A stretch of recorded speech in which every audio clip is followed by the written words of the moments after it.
La plénière de l'Assemblée nationale a prorogé le jeudi 7 novembre 2024 pour la 85e fois l'état de siège dans les provinces de l'Ituri et du Nord Kivu. La situation sécuritaire à l'est de notre chère patrie, terre de nos ancêtres, demeure préoccupante.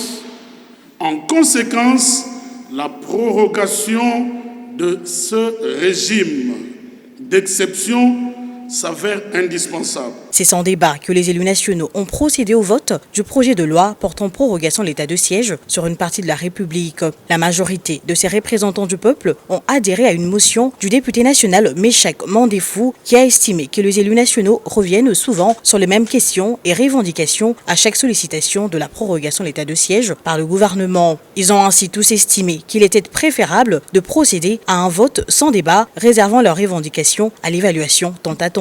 Ce choix de vote sans débat traduit à suffisance la position de la Chambre basse du Parlement sur l'urgence d'une évaluation de cette mesure d'exception au vu de certaines dérives et mégestions enregistrées et dénoncées dans les provinces concernées. Le vice-ministre de la Justice et de Contentieux international, Samuel Mbemba, qui a présenté et défendu ce projet de loi, a profité de la tribune lui accordée après le vote de la motion pour livrer un message spécial de la première ministre Judith Suminwa-Tuluka à la plénière sur l'état de siège. Il s'agit notamment de l'instruction reçue du chef de l'État sur l'organisation sans tarder de l'évaluation de l'état de siège par l'exécutif national, de la décision de l'envoi d'une mission gouvernementale associant les élus nationaux dans ces deux provinces autour du 21 novembre, de la tenue de l'évaluation de l'état de siège à la fin du mois de novembre. Concernant ce message, le speaker de la Chambre basse du Parlement, le professeur Vital Kamerhe, a exprimé son souhait de voir ces assises être organisées au Palais du Peuple, siège de la représentation nationale. Il a insisté sur le respect du statut social des députés nationaux qui seront associés à la mission gouvernementale. L'évaluation à la fin du mois, oui, mais ici à l'Assemblée nationale,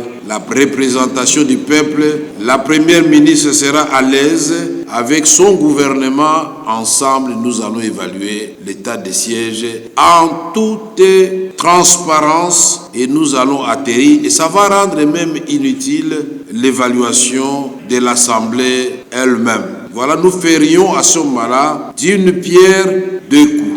316 députés nationaux ont voté pour, 33 contre et 2 se sont abstenus.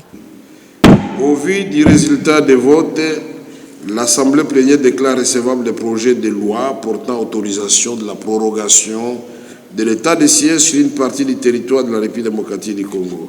Signalant que plusieurs motions d'information ont été également lues par les députés nationaux au cours de cette plénière, abordant la situation tant sécuritaire que sanitaire de leurs agglomérations respectives.